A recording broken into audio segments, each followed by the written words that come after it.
Senate का इजलास आज फिर होगा। लीगी सेनेटर इरफान सिद्दीकी ने आईनी तरमीम सेनेट में पेश करने के इशारे दे दिए। पार्लियामेंट हाउस में सहाफ़ियों से गैर रस्मी गुफ्तगू में इरफान सिद्दीकी ने कहा कि आज़म नज़ीर तारड़ और कामरान मुर्तज़ा ने खुसूसी कमेटी इजलास में ब्रीफ किया।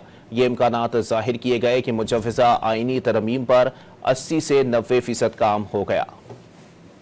फैसले नहीं हुए हैं, जो अब तक के मामलात हैं उनको ब्रीफ किया है। तारड़ साहब ने, कामरान मुर्तज़ा साहब ने जो बड़ी मीटिंग्स में शरीक रहे हैं और मसवदा जहाँ तक पहुँचा है उसकी कुछ जुज़ियात तफसीलात उन्होंने शेयर की हैं और ये इम्कानात ज़ाहिर किए हैं उन्होंने कि इंशाअल्लाह बहुत जल्द कंसेंसस कम्प्लीटली हो जाएगा, जो कि 80-90% बड़े मामलात पे हो चुका है। कुछ छोटी जुज़ियात हैं उन पे इंशाअल्लाह आज काम हो जाएगा एंड होपफुली कल इंशाअल्लाह तरामीम जो है वो सेनेट में पेश की जाएगी।